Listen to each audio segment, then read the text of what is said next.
The sooner we get on that train, the better, he said. At least I can get away from Percy at Hogwarts.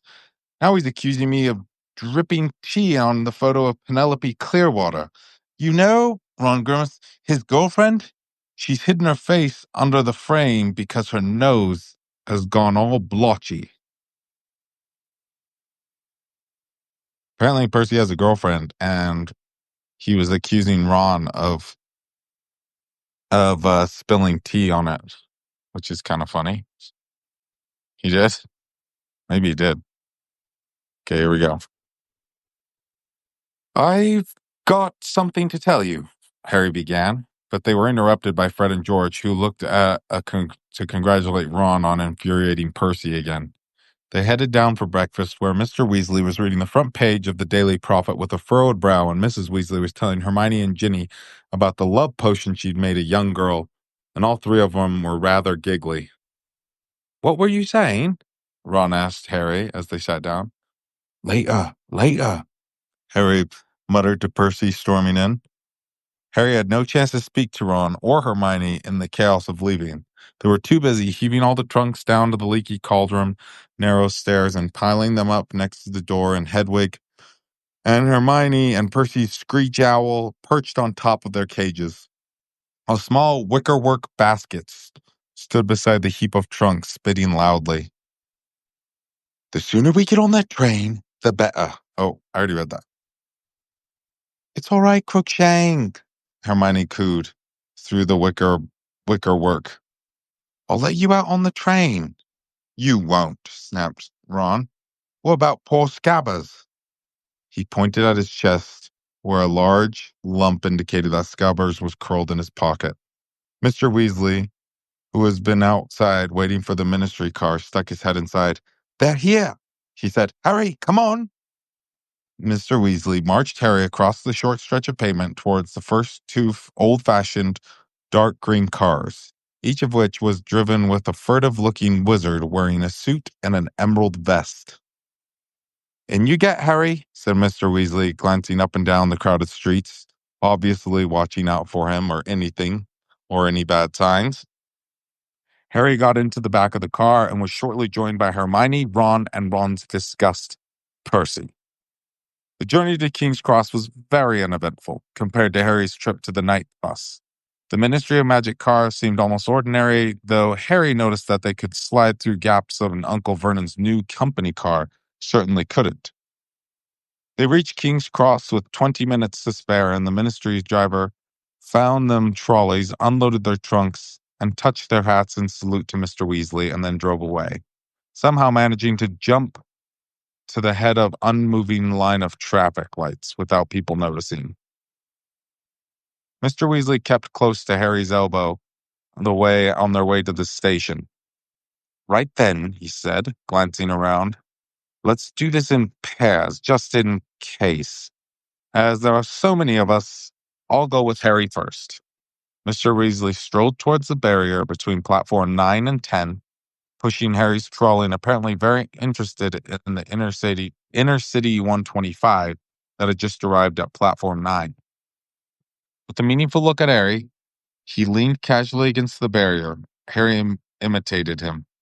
In a moment, they had fallen sideways through the solid metal onto the platform 9 3/4 and looked up to see the Hogwarts Express, a scarlet steam engine, puffing smoke over a platform packed with witches and wizards, seeing their children onto the train.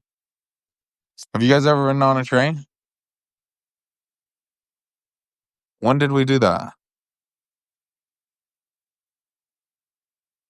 Like here in Utah? I can't remember.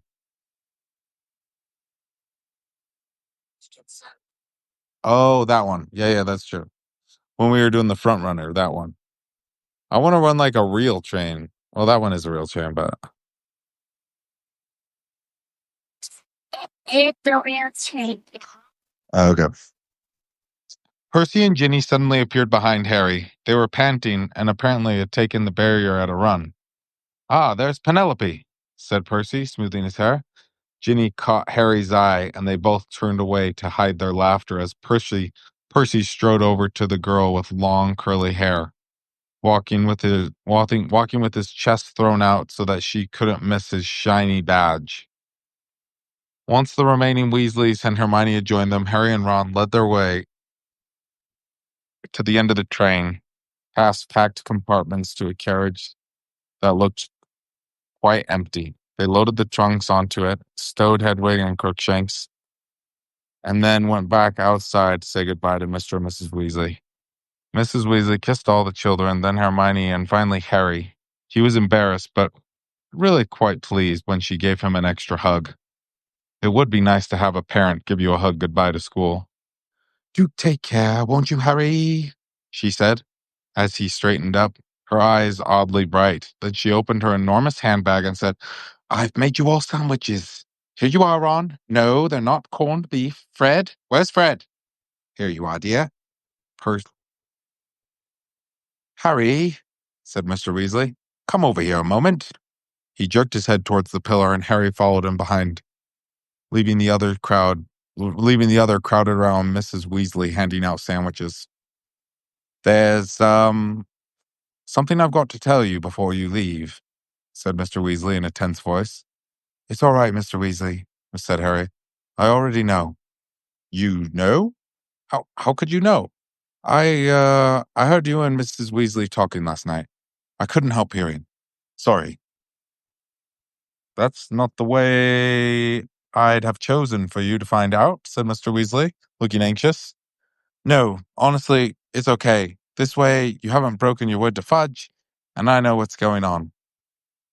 Harry, you must be very scared. I'm not, said Harry sincerely. Really, I'm not, he added, because Mr. Weasley was looking disbelieving. I'm not trying to be a hero, but seriously, Sirius Black can't be worse than Voldemort, can he? And I've seen him 3 times. Mr. Weasley flinched at the sound of his name, but overlooked it. Harry, I knew you were, well, made of stronger stuff than Fudge seemed to think, and, I'm obviously pleased that you're not scared, but Arthur, said Mrs. Weasley, who was now shepherding the rest onto the train. Arthur, what are you doing? It's about to go. He's coming, Molly, said Mr. Weasley, but he turned back to Harry to Capelisi. Listen, I want you to give me your word that I'll be a good boy and stay in the castle, said Harry gloomily. Not entirely, said Mr. Weasley, who looked more serious than Harry had ever seen him. Harry, swear to me you won't go looking for Black. Harry stared. Wait, what? There was a loud whistle. Guards were walking along the train, slamming all the doors shut. Promise me, Harry, said Mr. Weasley, talking more tense, that whatever happens, why would I go looking for someone who I know wants to kill me? Harry said blankly. Swear it. Swear to me that whatever you might hear. Arthur, quickly! Steam was blowing over the train.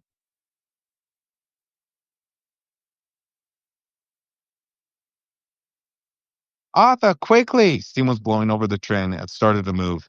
Harry ran to the compartment door and Ron threw it open and stood back and let him in. They leaned out of the window as they waved Mr. and Mrs. Weasley until the train turned a corner and blocked them from the view. I need to talk to you in private, Harry muttered to Ron and Hermione as the train picked up speed. Go away, Ginny, said Ron. Oh, that's nice, said Ginny huffily, and she stalked off. Harry, Ron, and Hermione sat down in the corridor looking at the empty compartments, but all were full except for the one that was at the very end of the train.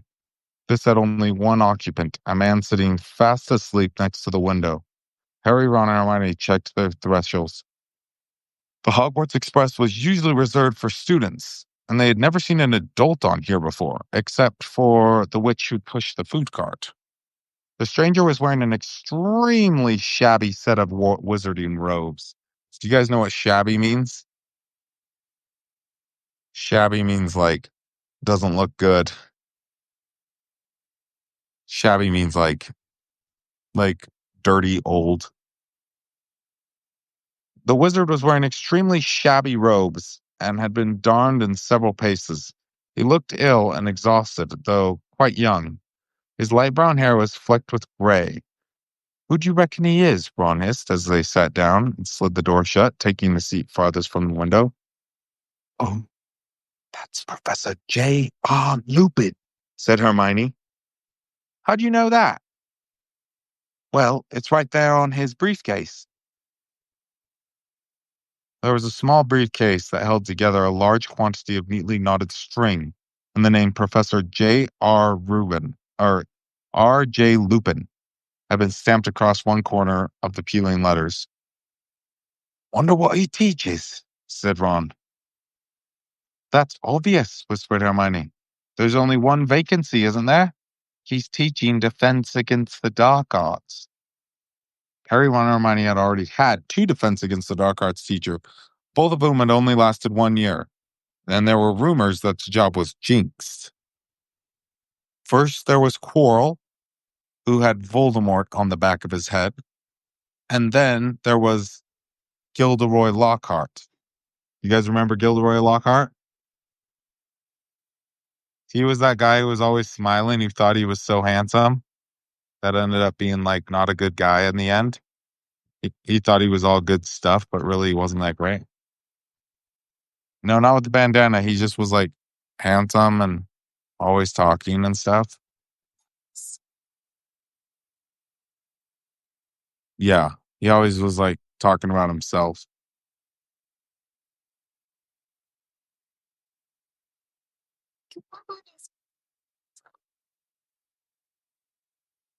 I'm just gonna keep breathing. But I need you guys to start turning off your brains, start relaxing your body, start turning off your feet, turning off your hands, turn off your legs, make them feel 1,000,000 pounds and take deep breaths. It's time for sleeping, okay? Okay? Indy, that means no more feet in the air like that.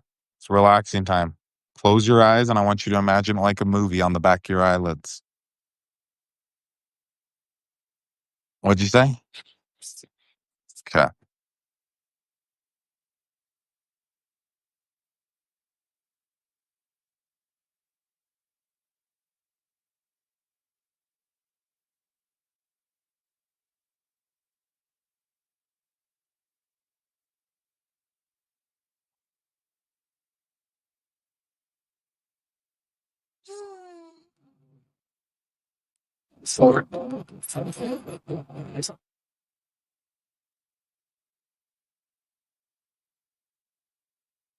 So again?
Indy, thanks for going to the aquarium with me. That was fun.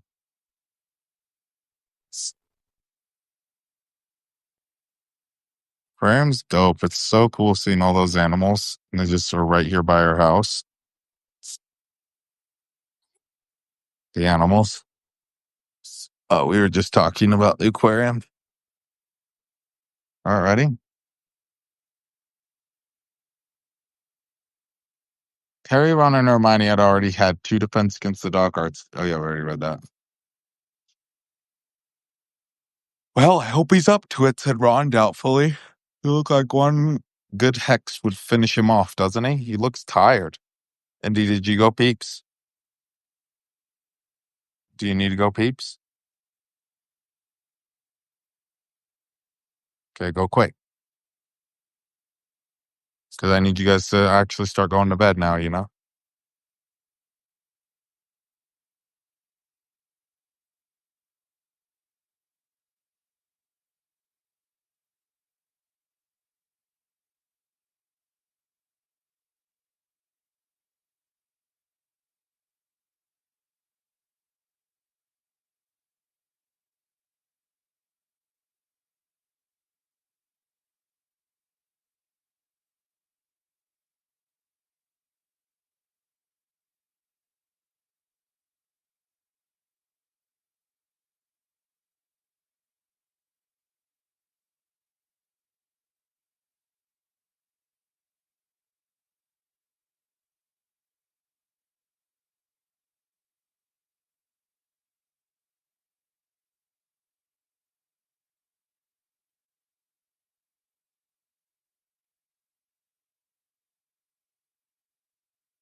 Hope you feel better tomorrow, and true.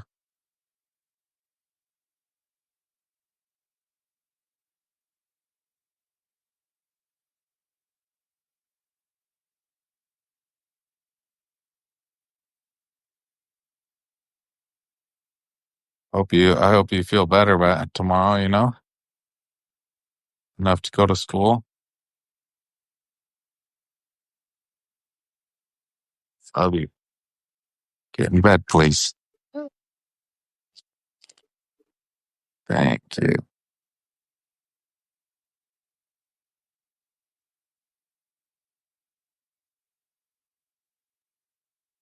Oh, okay, get comfortable. Get cozy. Want you to have your legs feel 1,000,000 pounds. Just take some deep, slow breaths and just relax and have your eyes closed as I'm reading, okay? Ready?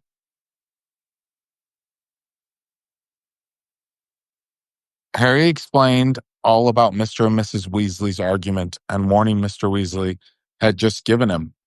When he finished, Ron looked thunderstruck and Hermione had her hand over her mouth. She finally lowered it and said, Sirius Black escaped to come after you? Oh, Harry, you'll really have to be really, really careful. Don't go looking for trouble, Harry, please. I don't go looking for trouble, said Harry. Trouble usually finds me. How thick would Harry have to be to go looking for a nutter who wants to kill him? Said Ron shakily. They were taking the news worse than Harry had expected, but both Ron and Hermione seemed to be oops, much more frightened about Black than he could. No one knows how he got out of Azkaban. No one ever done that before, and he was a top security prisoner too. But they'll catch him, won't they? Said Hermione earnestly. I mean, they've got all the muggles looking for him too. What's that noise? Ron suddenly said. A faint, tiny sort of whistle was coming from somewhere. Oh, I remember this part. This part is a little creepy, guys.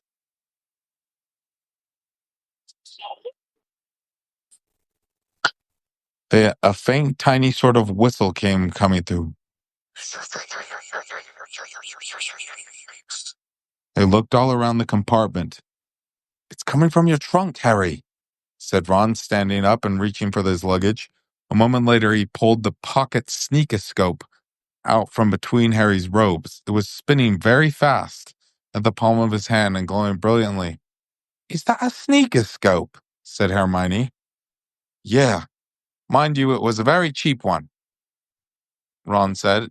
It went haywire just as I was tying Errol's leg to send it to Harry. Were you doing anything untrustworthy at the time? No, well, I wasn't supposed to be using Errol. He's not really a long journey kind of owl. But how else am I supposed to get Harry presents to him? Stick it back in the trunk, Harry advised, or it'll wake him up, that professor here. We should probably be whispering. He nodded towards Professor Lupin. Ron stuffed the sneakoscope into a particularly horrible pair of Uncle Vernon's old socks. What's that noise? Said Ron. Oh, sorry.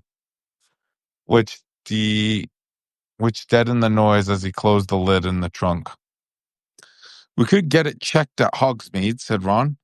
They sell that sort of thing in Darvish and Bangs, magical instruments and stuff. Fred and George told me. Do you know do you know much about Hogsmeade? Said Hermione. I read that only entirely non-muggle sentiment in Britain. Yeah, I think it is, said Ron.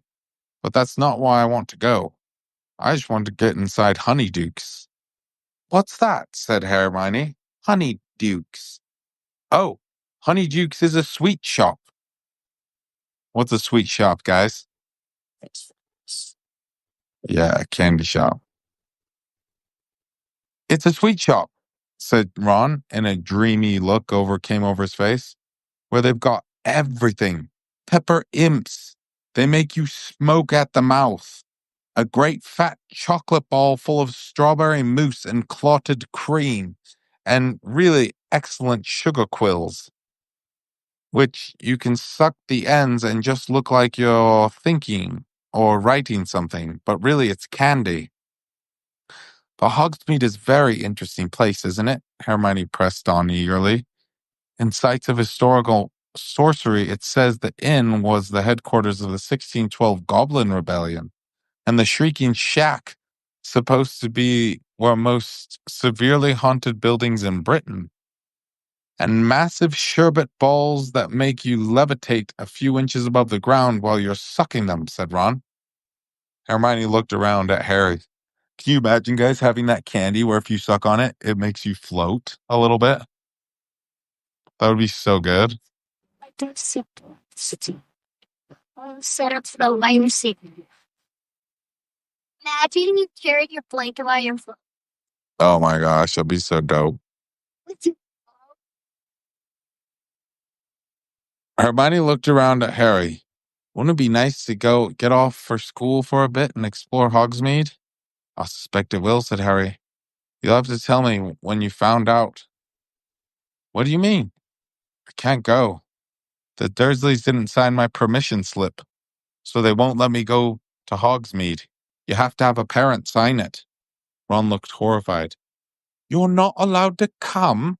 But no way. McGonagall or someone will give you permission. Harry gave a hollow laugh. Professor McGonagall, head of Gryffindor House, was very strict. Or we can ask Fred and George. They know every secret passage in the castle. Ron, said Hermione sharply.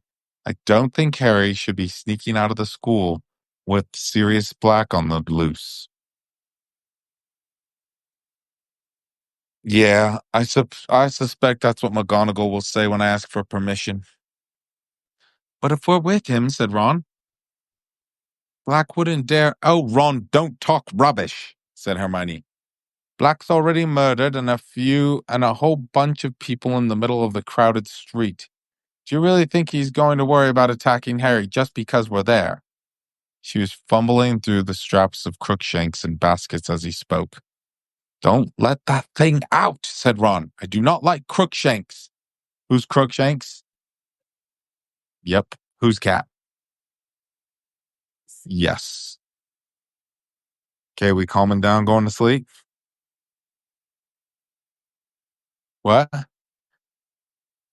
need you to focus or I can't read to you guys. What?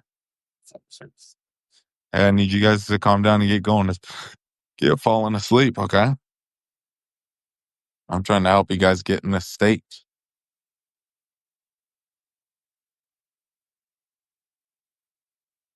Ready? She was fumbling with her straps of Crookshank's basket as she spoke. Don't let that thing out, said Ron. Get out of here. Ron, don't, said Hermione angrily. Ron was about to answer back when Professor Lupin started to move in his sleep. They watched him apprehensively, but he simply turned his head the other way, mouth slightly open, and he slept on. The Hogwarts Express moved steadily north, and the scenery outside the window became wilder and darker while the clouds overhead. People were chasing. Ugh. People were chasing backward and forward past the door of the compartment, and Crookshanks had now settled in on an empty seat, had squished her face towards Ron, his yellow eyes on Ron's top pocket. At 1 o'clock, the plump witch with the food cart arrived in the compartment door. Do you think we should wake him up? Ron asked awkwardly, nodding for Professor Lupin. He looks like he could use some food. He's pretty haggard. Hermione approached Lupin and cautiously, Professor, excuse me, Professor. But he didn't move. Don't worry, dear, said the witch as she handed Harry a large stack of cauldron cakes. If he's hungry when he wakes, I'll be at the front with the driver. I suppose he is asleep. I mean, he hasn't died, has he? No, he's breathing, said Hermione. He might not be very good company, but Professor Lupin's presence in the compartment made its uses. Mid-afternoon, just as it was starting to rain, blurring over the rolling hills outside the window, they heard footsteps in the corridor again, and their three least favorite people appeared at the door. Who is it? Who's Harry's least favorite person? Draco Malfoy, flanked by his two cronies, Crabbe and Goyle. Draco Malfoy and Harry had been enemies ever since they had met their very first train ride to Hogwarts. Malfoy, who had a pale, pointed, sneering face on the slithering.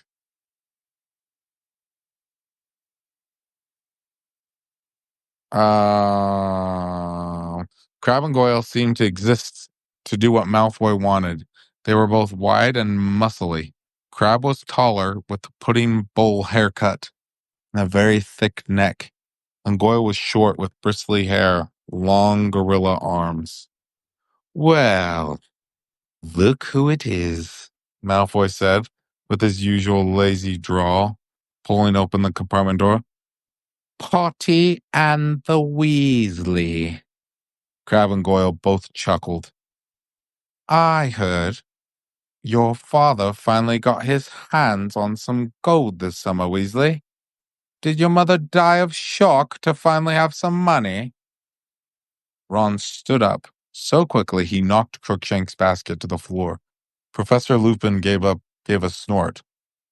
Who's that? Looking at Lupin. That's the new teacher, said Harry. What were you saying, Malfoy? Malfoy's pale eyes narrowed. He wasn't a fool enough to pick a fight right in front of a teacher's nose. Come on, he muttered to Crabbe and Goyle. And they disappeared. Harry and Ron sat down again, and Ron massaged his knuckles. I'm not going to take any crap from Malfoy this year, he said angrily. I mean it. If he makes one crack about my family, I'm going to get a hold of his head and... Ron made a violent gesture in the midair. Ron, hissed Hermione, be careful, pointing at Professor Lupin. But Professor Lupin was still fast asleep. The rain thickened as the train sped yet farther north, and the windows were now solid, shimmering gray with gradually darkened lanterns flickered into life. Along the corridors, over the luggage racks, the train rattled and the rain stopped. We must be nearly there, said Ron, leaning forward to look past Lupin at the now completely dark window. The windows had hardly left him when the train started to slow down. Great, said Ron. I'm starving. I want to get to that feast. We can't be there yet, said Hermione, checking her watch. So why are we stopping if we're not at Hogwarts? Why would the train be... The train was getting slower and slower, and as the noise of the pistons fell away, the wind and the rain sounded louder and ever against the windows. Harry, who was the nearest to the door, got up to look into the corridor. All along the carriage heads were sticking cautiously out in their compartments. The train came to a stop with a jolt, and a distant thud bang told them that the luggage had fallen off the racks. Then, without warning, all of the lamps went out.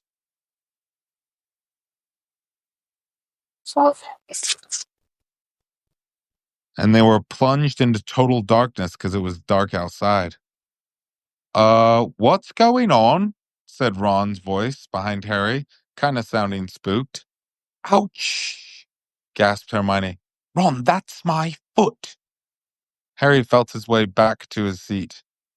Do you think we've broken down? Is the train broken? Dunno. There was a squeaking sound, and Harry saw a dim black outline of Ron, wiping a patch clean on the window and trying to peer outside. There's something moving out there, Ron said. I think people are coming aboard. The compartment door suddenly opened. Someone fell painfully over Harry's legs. Sorry. Do you know what's going on? Ouch. Sorry. Oh, hello, Neville, said Harry, feeling around in the dark and pulling Neville by the cloak. Harry, it's you. What's happening? No idea. Sit down. Enjoy the compartment while we sit in the dark together. There was a loud hissing and a yelp of pain. Neville had tried to sit on Crookshanks. I'm going to go and ask the driver what's going on, said Hermione's voice. Harry felt her pass him, heard the door slide open again, and then thud with two loud squeals of pain. Who's that? Who's that? Ginny? Hermione? What are you doing? I'm looking for Ron. Come in and sit down. Not here, said Harry hurriedly. I'm here. Ouch, said Neville. Quiet, said a hoarse voice. Quiet, said a hoarse voice suddenly. Professor Lupin appeared to have woken up at last. Harry could hear a movement in the corridor, and none of them spoke. There was a soft crackling noise. A shivering light filled the compartment, and Professor Lupin appeared to be holding a handful of flames in his hand. They illuminated his tired gray face, but his eyes looked alert and wiry. Stay where you are, he said at the same hoarse voice, and he got slowly to his feet with his handful of fire held out in front of him. But the door slid open before Lupin could reach it. Standing in the doorway, illuminated by a shivering flame in Lupin's hand, was a cloaked figure that towered to the ceiling. His face was completely dark and hidden behind a dark black hood. Harry's eyes darted downwards. What he saw made his stomach contract. There was a hand protruding from the cloak, and it was glistening, grayish, slimy looking, and it was scabbed like something dead that had decayed in the water. But it was visible only for a split second, as though the creature beneath the cloak sensed Harry looking at it. A hand was suddenly withdrawn into the folds of its black cloak, and then the thing beneath the hood, whatever it was, drew a long, slow, rattly breath, as though it was trying to suck something out of the air of its surroundings. An intense cold swept over them. Harry felt his own breath catch in his chest. The cold went deeper and deeper, deeper than his skin. It was inside his chest. It was inside his very heart. Harry's eyes rolled up into his head. He couldn't see. He was drowning in cold. There was a rushing in his ears as though of water. He was being dragged downward, downward, roaring and growing louder. And then from far away, he heard screams, terrible, terrifying, pleading screams. He wanted to help whoever it was. He tried to move his arms, but he couldn't. A thick white fog was swirling around him now. It was swirling around him. No, it felt like it was swirling inside him. Harry! Harry, are you all right? Someone was slapping his face. What? Harry opened his eyes, and there were lanterns overhead. The floor was shaking. The Hogwarts Express was moving again, and the lights had come back on. He seemed to have slid out of his seat onto the floor. Ron and Hermione were kneeling next to him, and above them, he could see Neville and Professor Lupin watching. Harry felt very sick all of a sudden. When he put his hand to push his glasses back on, he felt cold sweat on his face. Ron and Hermione heaved him back onto a seat. Are you okay, bruv? Said Ron.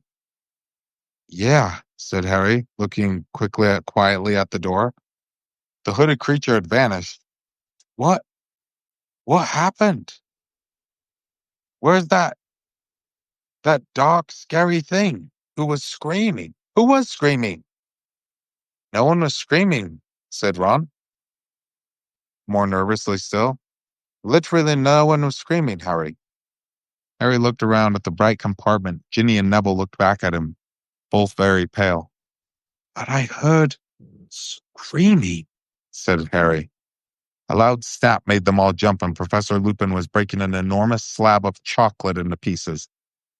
Here, he said to Harry. Eat it. It'll help. Harry took the chocolate but didn't eat it. What was that? What was that thing? Lupin said.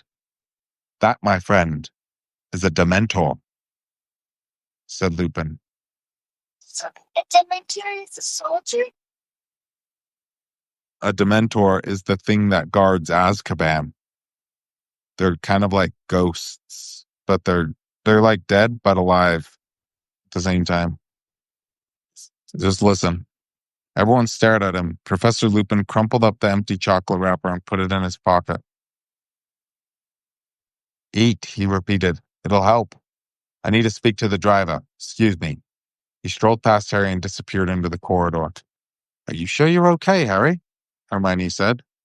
I don't get it. What happened? Harry said, wiping the sweat off of his face. Well, that thing, what did he call it? The Dementor, stood there and looked around. I mean, I think it did. I couldn't see its face or its eyes. And you, I thought you were having a fit or something, said Ron. You still look scared. You went sort of rigid and went pale white, and you fell out of your seat and started twitching. Then Professor Lupin stepped over you and walked over to the Dementor and pulled out his wand, said Hermione, and he said, None of us is hiding Sirius Black under our cloaks. Go! And the Dementor didn't move, so Lupin muttered something, and a silvery thing shot out of his wand, and it turned around and sort of glided away. It was horrible, said Neville, in a higher voice. Do you feel how cold it got when it came in? Oh, yeah, I felt weird, said Ron, like I'd never be cheerful again. Ginny, who was huddled in the corner looking nearly as bad as Harry, felt and gave a small sob. Hermione went over and put a comforting arm around her. But did any of you fall off your seats? Harry, why didn't you fall off like me? Well, no, none of us fell off. Ginny was shaking like mad, though. Harry didn't understand. He felt weak and shivery, as though he was yet recovering from a bad sickness. He also felt the beginning of shame. Why had he gone to pieces like that when no one else had? Professor Lupin had come in and paused as he entered, looked around and said with a small smile, I haven't poisoned that chocolate, you know. So Harry took a bite, and with great surprise, he felt warmth suddenly seep deep into his fingers and toes again. Harry took a bite, and it was to great surprise. Well, we'll be at Hogwarts in 10 minutes, said Lupin. Are you all right, Harry? Harry didn't ask how Professor Lupin knew his name. I'm fine, he said, embarrassed. They didn't talk much during the remainder of the journey as the train stopped at Hogsmeade Station. There was a great scrambling to get out. Owls hooted, cats meowed, and Neville's pet toad croaked. First year's this way, first year's. Harry and Ron and Hermione turned and saw a gigantic outline of Hagrid on the other end of the platform, beckoning a terrified-looking new students. All right, you three, Hagrid yelled over their head of crowds. They waved at him, but had no chance to speak to him because the mass of people around them were shunting them away from the platform. Harry, Ron, and Hermione followed the rest of the school along the platform and out into the rough mud track by the invisible horse. Because they had climbed inside and shut the doors, the coach set off by itself, bumping and swaying in procession. The coach smelled faintly of mold and straw, and Harry felt better since the chocolate, but still weak. Ron and Hermione kept looking at him sideways, worried about him. As the carriage trundled towards a pair of magnificent wrought-iron gates, flanked with stone columns topped with winged boars, Harry saw two more towering hooded Dementors standing guard at either side of the gate. A wave of cold sickness threatened and engulfed him again. He leaned back against the lumpy seat and closed his eyes until he had passed the gates.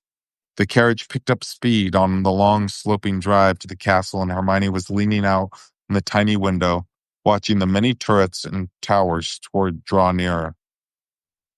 As Harry stepped down, a drawing, delighted voice was sounding in his ear. You fainted, Potter? Is Longbottom telling the truth? You actually fainted. Ha!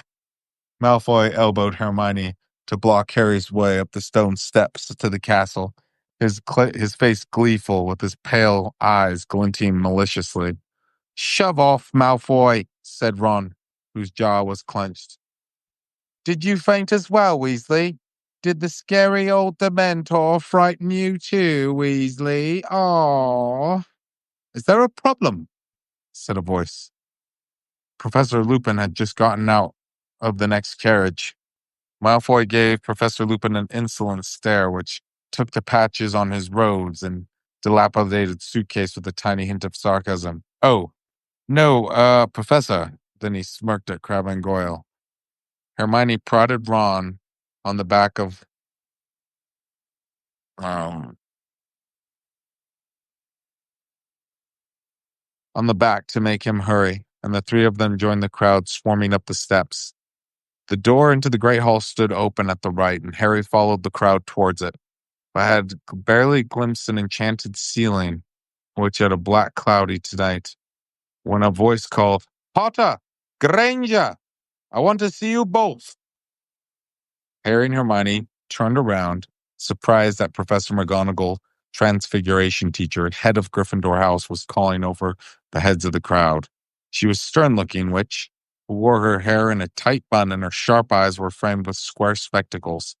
Harry fought his way over to her, and feeling a foreboding, Professor McGonagall had a way of making him feel he must have done something wrong. There's no need to look worried. I just want a word with you in my office. Move along now, Weasley. Ron stared at Professor McGonagall, ushered Hermione and Harry away from the chatting crowds. Oh,